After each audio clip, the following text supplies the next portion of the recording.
PR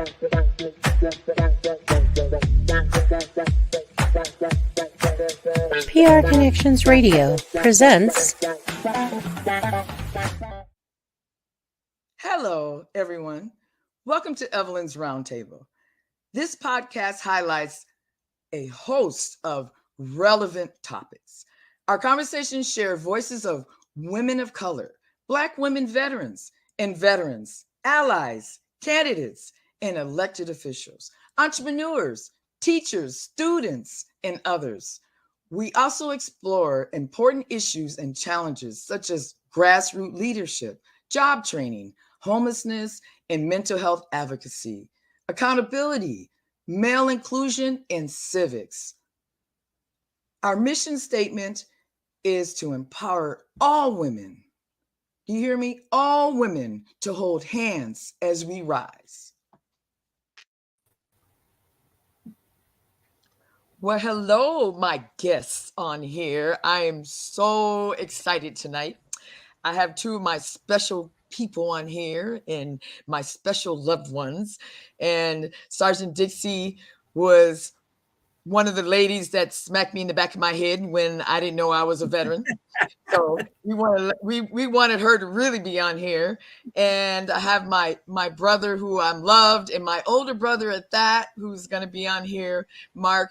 But the topic is going to be, being it's Women's History Month, I thought it was really and needed that we have Sgt Dixie on here, because she has a history of not only the military, but she's been through a lot of things here in Nevada and in life and overseas and all that. So Sgt Dixie, I know I said your name already, but can you just really tell us a little bit about yourself, please?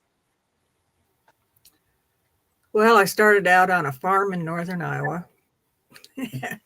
Moved to the city when I started school. After I graduated, I went to college, dropped out, joined the Army, and was just planning on going in for one term. And as it was, that term turned into 20 years.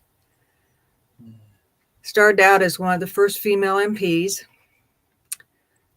Historically, I'm considered the first into a combat MP unit. There were two other women that went with me, but because it was still Women's Army Corps, they decided to get out. It was a little too rough for them there in Germany.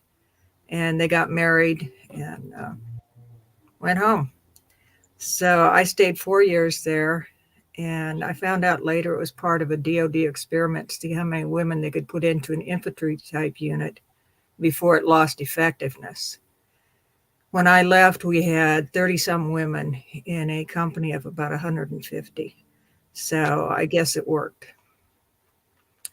After MPs, I did a stint as a journalist, got a secondary MOS, and then took a break in service when my ex had a motorcycle accident. And when I came back in, when we split up, then I had no openings in MPs, so I went to military intelligence as a traffic analyst, crypt analyst, and linguist. After I retired, I came here to Nevada, which had been my home since the 70s. My older sister had moved out here, so I'd been in and out of the valley since probably 75, 76. Watched the city grow from almost nothing to this whopper that we have now. And didn't really know any other women veterans to connect with. And then I saw an article in the newspaper about a women veterans group, Women Veterans of Nevada. So I got hold of somebody and joined them. And they were a small group. They didn't really do a lot of advertising or getting the word out. So I decided it was time to do that. I set up a Facebook page for them. Took over the newsletter when the gal who was doing it moved to Michigan. And reclaimed my Sgt Dixie nickname that my guys had given me years before, and introduced myself that way so that it got the conversation started with people about women being in the military. And Since then, we've grown our Women Veterans of Nevada to over 100 members. And I've started writing books. I published the first one during the pandemic. there wasn't much else to do sitting home, so I went back to writing and got my first book out, and I'm finishing up my second one for women veterans. Wow. You've done a lot. Been mentoring women for a long time, it sounds like. Which brings me to my next special guest.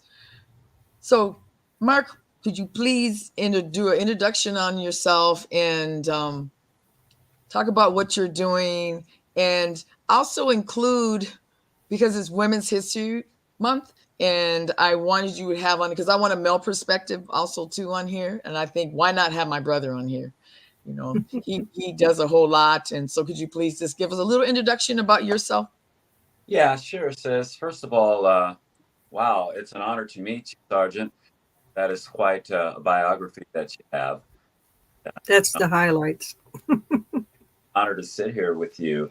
Uh, First of all, I am a Coast Guard veteran. I completed 4 years, 2 years of search and rescue, and 2 years as a dental surgeon's assistant in New York, the base on Governor's Island, where we did serve, which was also amazing that we served dependents, which made it very difficult to work with 8 dentists that I was in charge of at the end, getting them to work. As you know, getting officers to do their job is impossible, but it was a lot of fun.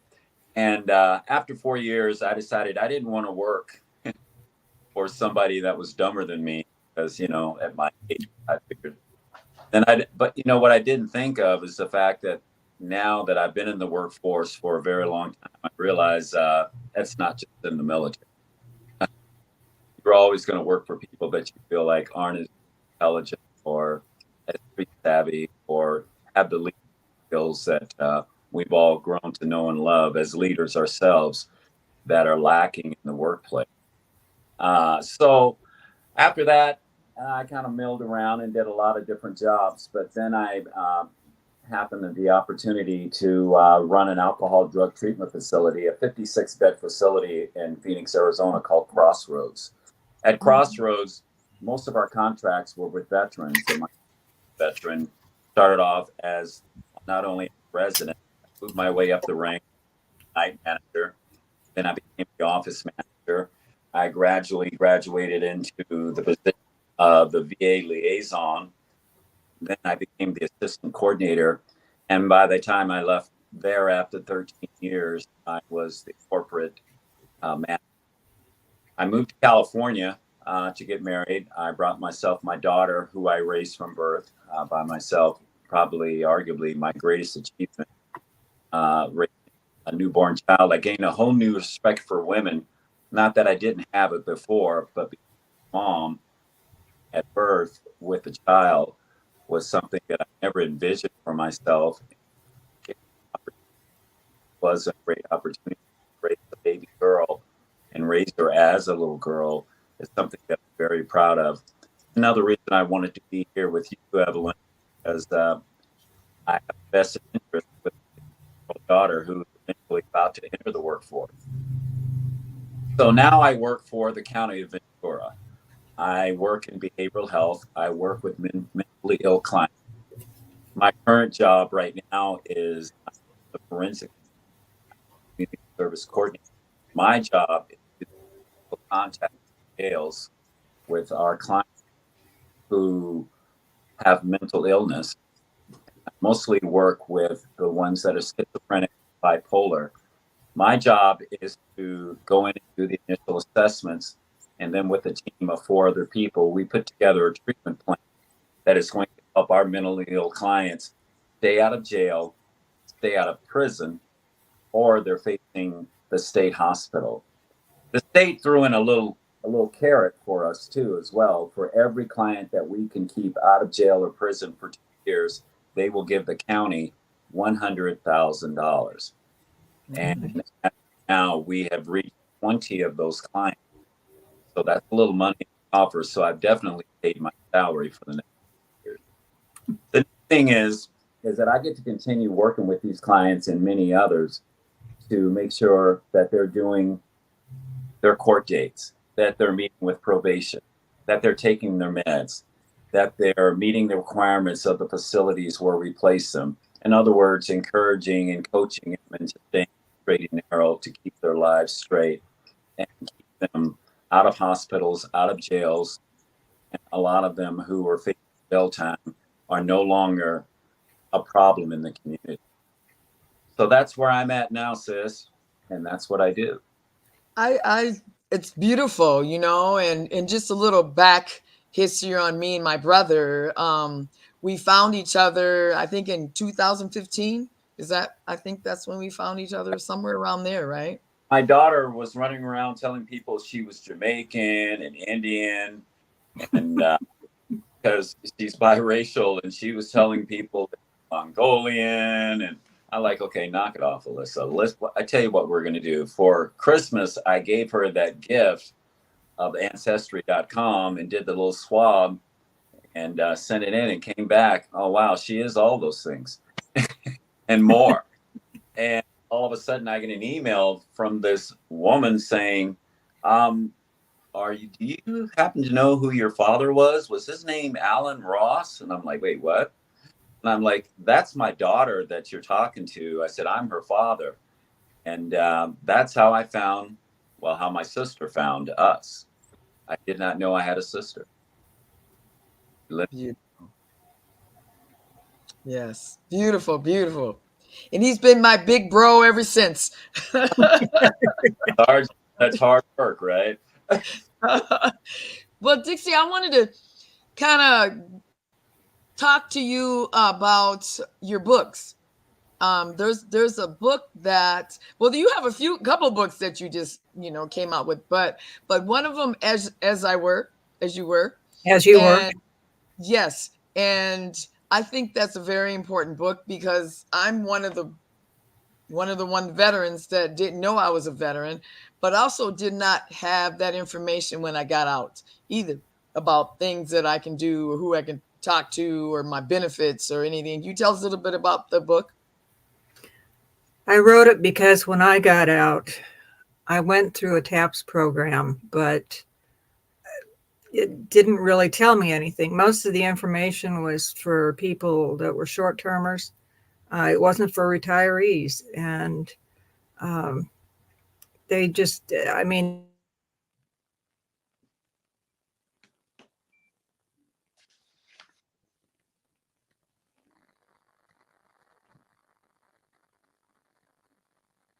So as she's coming out of that, and I think she's yeah. So brother, I wanted to ask you, how important is it for your daughter, my niece, to know about history, women's history?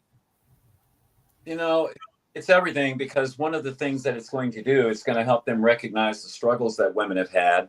And it's also something the way they can see where women have come through the challenges that they face and realize that, yes, it is doable. But the most important thing, sis, is that there's still a lot of work to do. Yes. The challenge that women face in the workplace, and not only in the workplace, but just in everyday life, just being seen and being heard, it's something that is all of a sudden now, anyone who's bringing that up is supposedly woke, which is crazy to me, because that journey has been going on since day one for women to be recognized as equals and being given the same opportunities. But that glass in that ceiling seems to be getting thicker, where women have reached a point where all of a sudden, oh, here they are. Now that we kind of can see them over our shoulders, men, we're like, whoa, we need to back that up a little bit. And I'm saying it out loud because I personally believe it's true. And later on, if you give me the opportunity, I'd like to tell you a personal story where I hired a female to be my assistant, and it did not go well. Interesting. Well, we can go back to Dixie, because there she's back now. She's not frozen anymore, everyone. So Dixie, you're talking about... I'm really not the ice queen. So you're talking about the book and how important it was for you to do this book. I'm not sure how much you heard. When I got out of the Army, when I retired, I actually got out twice because I got out when my husband had his accident. But neither time was I really prepared. I didn't know what I was going to do. That's why I wrote my book. I did the research, looked at all the options, things that women need to know, the resources that are available for them. And in keeping with the military theme, I made it the size of our old hip pocket study guides, which were about 5 by 6. It's probably a little over 100 pages. And it gives you the facts. It doesn't go into a lot of fluff like a lot of the books that are being written by veterans about transitioning. They give you too much, and it's not really information. It's just stories. I try to just present the information that the women need. If you buy the Kindle version, the links are live. You can go straight to the resource itself and sign up or find out what you need. And the next book, this one is Attention, a deployment guide for real life. And it's getting all your stuff together in case you have a debilitating injury or illness, or if you die, that somebody else can carry on and take care of your affairs and know what your final wishes are. Which is very important. Again, goes back to me not knowing I was a veteran, and all these things now are coming at me, right? My benefits, and getting ready for that, right? And it's very important that we do that. And it's not just because of being in the military. I think it's important that we make sure that the loved ones that we leave behind are not running around and getting hysterical, because it's really a big thing to try to find out, where we burying them at, if there any money to bury any of our loved ones. It's a real big thing, to not have that together and all that. And another question I want to ask you, JC, so how do you feel about the history that's here in Vegas? Is there any changes or anything that really sets out for women that have been in history here in Vegas? Oh, there have been some outstanding women in Nevada in general, but particularly here in Vegas. You can go back to the First Lady, Miss Stewart, who is memorialized down at the Mormon Fort. The women have pretty much just stepped out and done what needed to be done. And that's kind of what I did with, reviving Sgt Dixie and talking to women like yourself who say, oh, but, I only did this, I only did that, I didn't do this or that. Did you put on the uniform? Did you raise your hand? That makes you a veteran. And it isn't just women. I mean, I talk to men, and a lot of them don't want to sign up for their VA benefits, or register with the VA. My niece's husband, I probably talked to him for I don't know how many years before he finally went ahead and got registered and put in for benefits. And a year later, he was diagnosed with prostate cancer. So instead of having huge medical bills, he was taken care of. Wow. But I explained to veterans that by registering, this puts one more person on the rolls of the VA that Congress has to support with money. And if you don't need it, there's probably somebody that does. So by registering, you're making sure that Congress allots more money for the VA to take care of those that need it. Oh, that's a good point. I didn't think about that point. And then back to you, my brother. Is there any women's history, anyone that you can think of that really points out or you really would like to talk about, or has changed anything, or you thought about?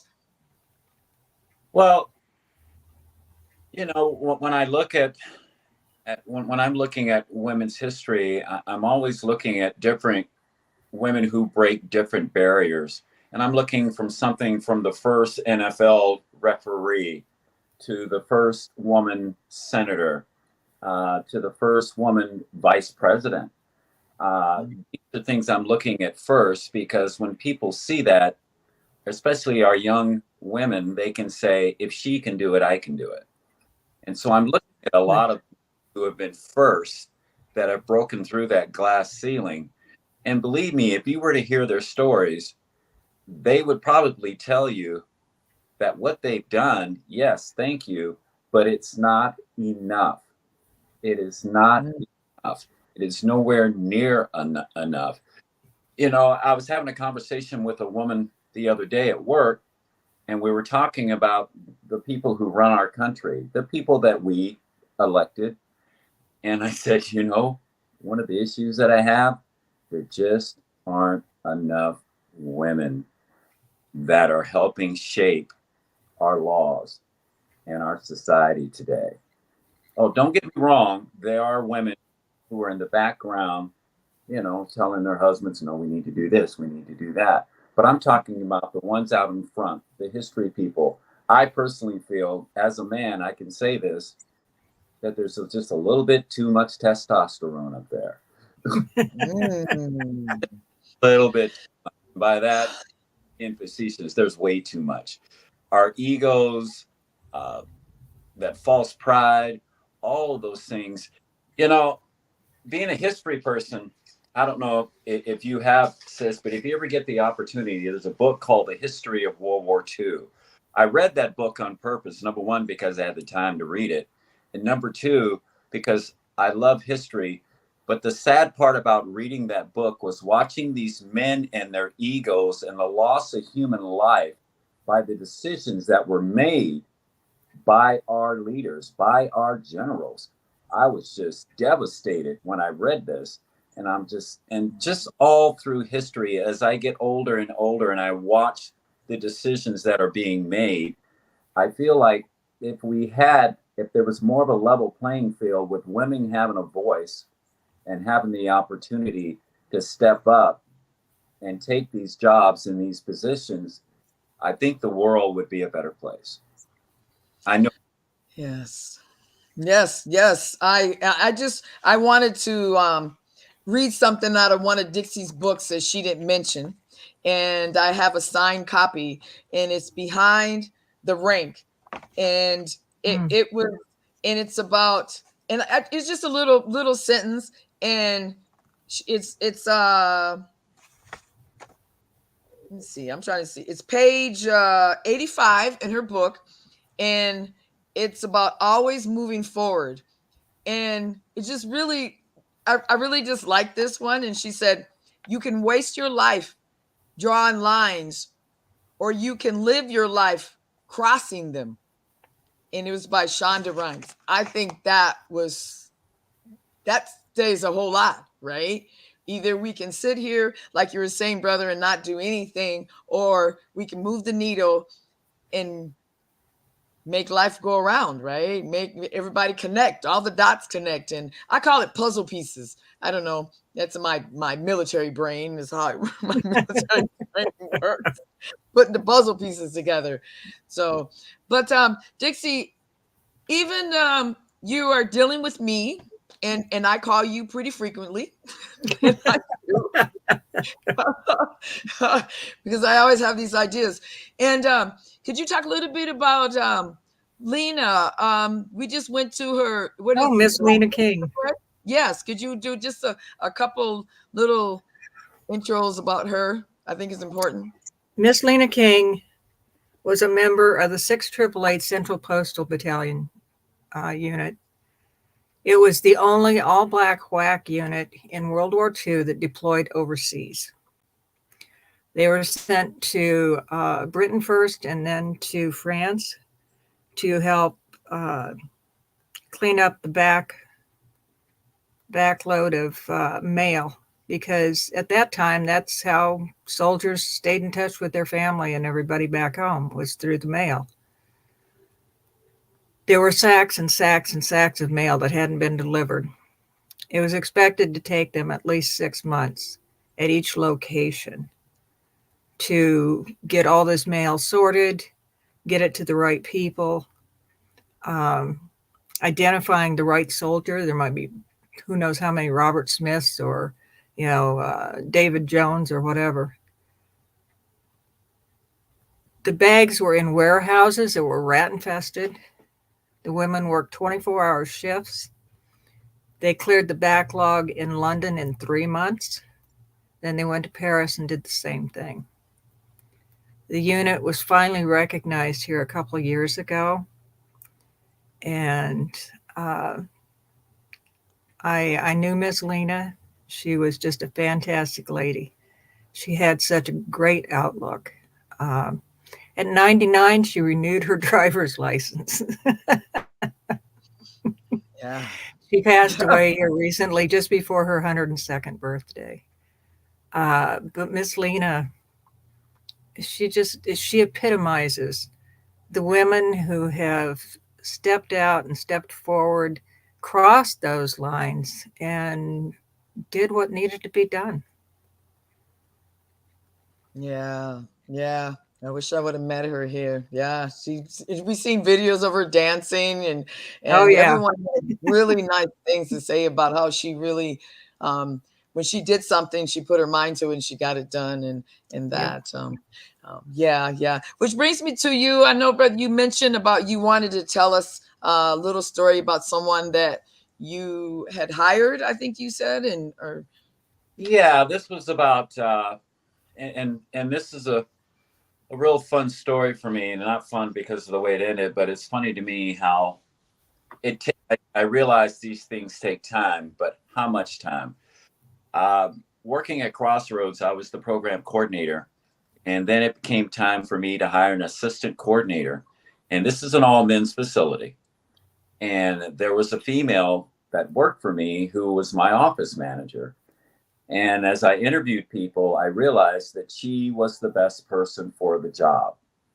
She had the leadership skills, she had the presentation, she had the ability to talk to people, not only with intelligence, but also the forthright to say, you are wrong, and this is the way it should be done. And so I went to my boss and said, I'd like to hire this young lady and give her the opportunity to become the next assistant coordinator here at Crossroads. He gave me permission to hire. And so I hired her. Now, she did an excellent job. She wasn't perfect. She was a little raw around the edges, if I could be critical of her, but she was hungry and she wanted to do the job and she was proud to be working there. And she did an excellent job. But there were people in the corporate office who just couldn't get around the fact that she was a woman. And they were whispering in the big boss's ear, oh, my own Mark's got this woman working over there. It's an all men's facility. I don't know. She's all right, but, and that went on. And you guys know what I'm talking about. And so the boss let me keep her. And so then I had the opportunity to come to California to visit. Me and my daughter, we came for our vacation. And something went wrong at the facility. I wasn't there, but it was nothing that couldn't be repaired. So we got back and found out what happened. We did our, plan of correction. And then all of a sudden, in walks the hatchet man for the big boss. And he decides he's going to fire my assistant. She was going to be the scapegoat for the mistake that was made while I was out of town. There was nothing I could do about it. And so she was let go. And I say this to you, Evelyn, because after I left Crossroads and moved out here and went to work for the county, I went back 2 years later and I was shocked to see there was a female working in the position that I had as the program coordinator.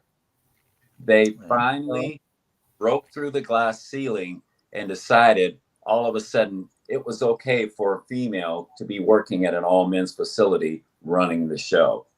And I was just like, how ironic is that I tried to break through that glass ceiling and I got shot down, but 2 years later, all of a sudden, oh yeah. I'm like, really? You got a woman working here? Oh yeah. She's our coordinator. She's doing a great job. I'm like, the last time I spoke with you, you thought it was inappropriate for a female to be running an all-male facility. Well, now things are a little different now. We're growing. 2 years. All of a sudden, here comes the mansplaining, right? As to why it's okay. And so I get it. Somebody has to be the person who takes the first hit at that glass, and I'm proud to say that was me. But at the same time, why is it taking so long?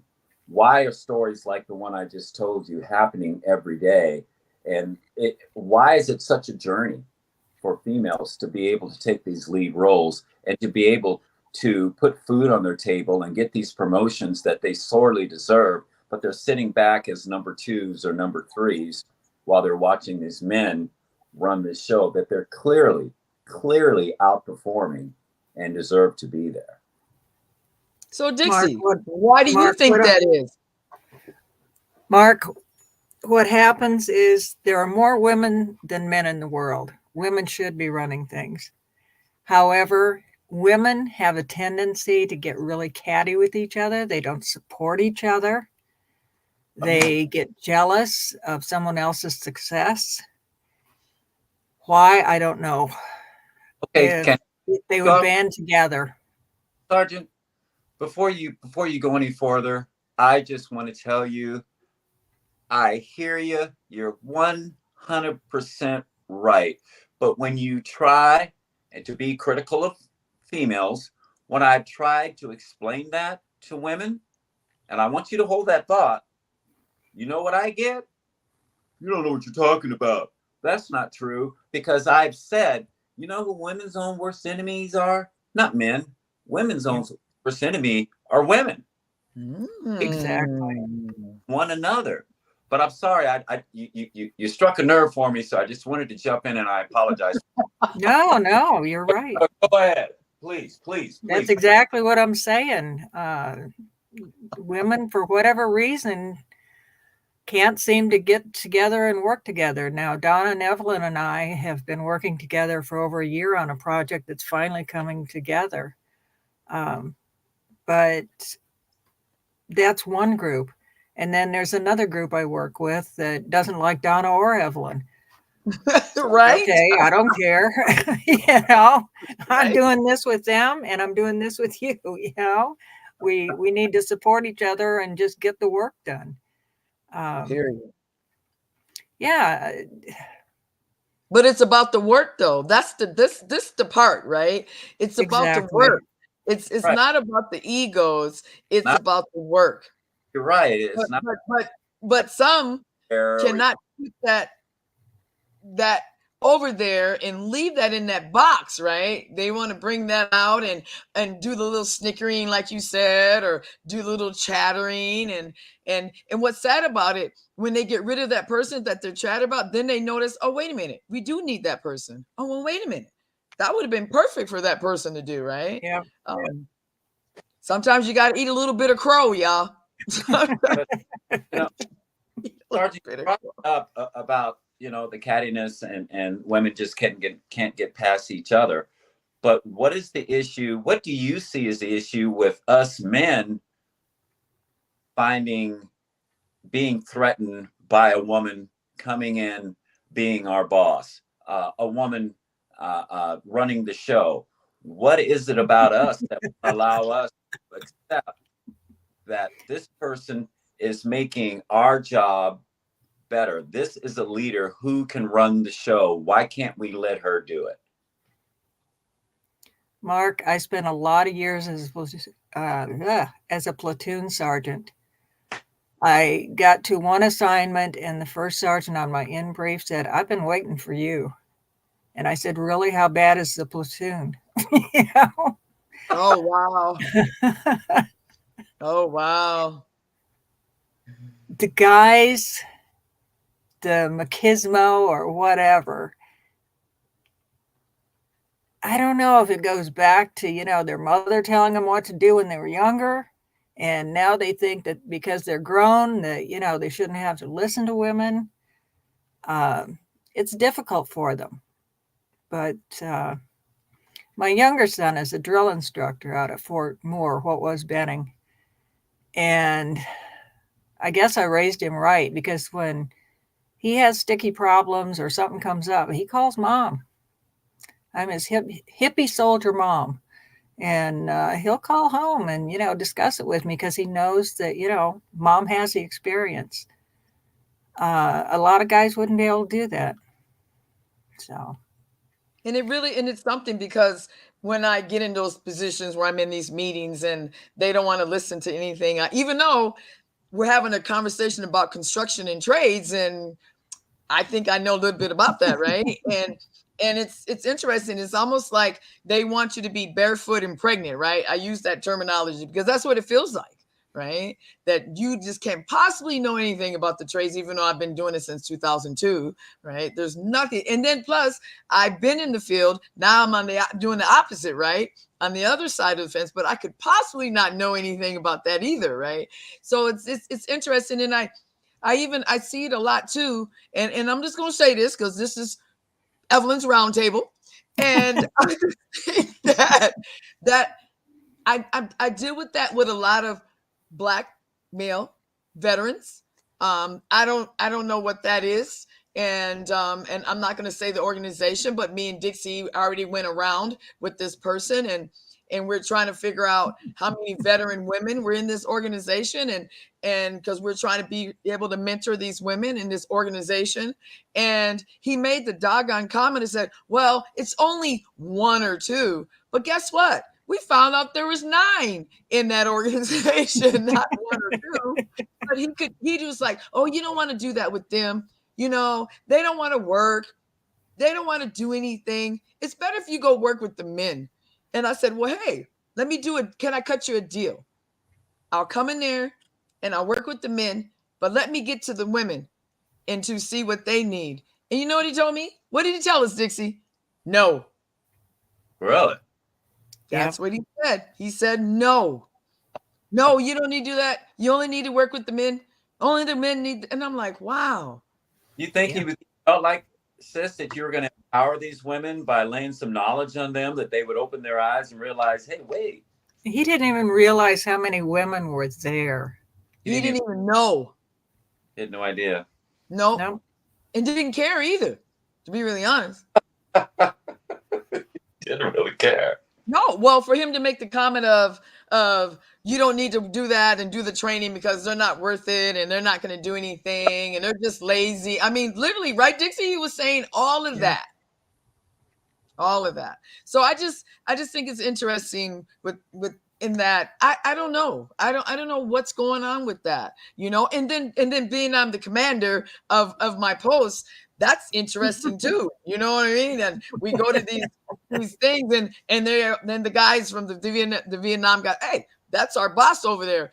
And then they're looking at me and they're like, what? They're like, yeah, she's the commander. You need to go talk to her.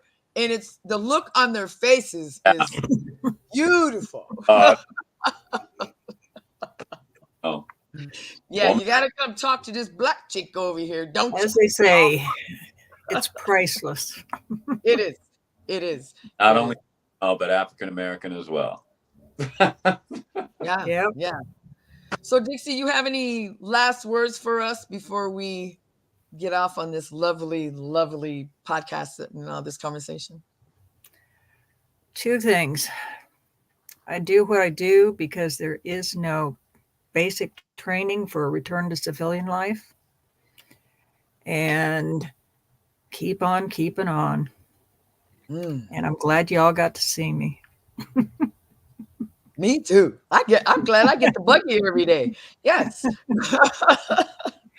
And Mark, thank you for everything you do. I am very impressed by your background and the work that you do.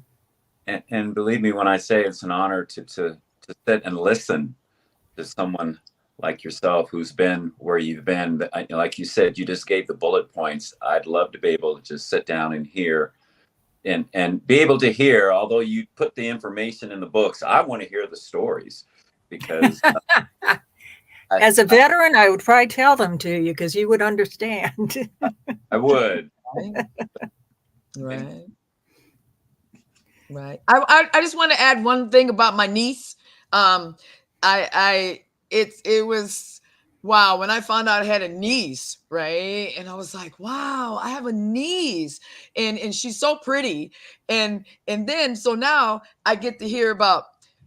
She kind of acts like your sis. She got that attitude you have, sis. And it's kind of interesting because I never thought that I'd have a mini me too. That's a niece, you know what I mean? And it's beautiful. And of course I encourage her, gotta encourage her to jump off the cliff and do the things that her TT is doing and saying. So I just want to do a shout out for her on here. And she's so pretty and she's going through a lot, and to been raised by my brother and not have a mother figure around and have to have a male figure around. I think he's doing a beautiful job with her, and she's finding herself and she's finding her way, which is hard for a young female at 16. And it's hard. And to have a dad and not be able to have the mom around, but he made it through, and she's doing good. And I just want to give a shout out to her. I'll let her. She loves her Aunt Evelyn. So you have anything lastly you want to say, brother? Anything? Yeah, I just wanted to say that, we're here talking about empowering women and the struggles that they have, the issues that we're having now with diversity, with work policies, just all of the issues from the pregnancy issue, the abortion issue, just all the issues that are coming about. I'm hoping that some of these women will stop sitting in the back and just like we've heard before, just complaining, but step out and do something. And I'm not talking about getting out there with a sign, holding it up at the courthouse. I'm talking about jumping into the workforce, about making a difference, about going on shows like this, about getting themselves heard and doing something about a very serious issue. Because at this point, we're at the point now where either I feel like women are going to break through or they're going to take a step back. One of two things is going to happen. They can't keep riding this fence. They've got to take that step forward. We need more Evelyns, more Sgt. Dixies. We need these females that are going to ruffle these feathers and shake these men and wake up some of these other women to say, it's time to step up. I totally agree with you on that. And it goes back to the introduction I did with allies, right? And it's going to take all of us, and again, in all ethnic backgrounds and everything. And that term I call 1 foot on the dirt, 1 foot, I call it 1 foot on the couch and 1 foot in the dirt. We can't do that no more. Either it's all in or it's nothing, because I can't do the one. You can't float no more, right? As you said, brother, that's not even happening, because it is democracy at stake. It is my right, my body, my choice, and even doing Nevada Women in Trades, I always tell the women when they pick a trade, it's their choice, because they always, well, what do you think? What do you think we should do? Or no, that's your choice, because you're the one that got to go through the life and do it, right? I'm done. I done did all my stuff, right? I mean, it's time. So you got to make a choice. But you got to make the right choice, because that's something you're going to have to live with, right? And I just say too that we all grab hands, jump off that cliff, and we're gonna smack the walls, right? Yeah, we're gonna get a little scrapes and yeah, we all three of us got daggers, still probably got dagger marks in the back of our backs right now that we have that haven't healed over, right? But it's time, and I agree with you. But we should do it together. You're right. All the way together. Anything, all the way. Or it's worth taking a couple of shots, a couple of hits. That's the only way we're going to get it done. No one's just going to let you walk through. If they would, we wouldn't be sitting here talking about it. Yes. And what a beautiful beautiful time this has been. And so it just brings me to a close. And I just want to say thank both of you for coming on here and talking and having real conversations. So this is what it's about. This is what I want, is to have real conversations and answer questions.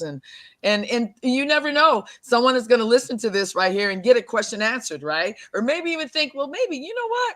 They're right. I need to jump off that cliff, right?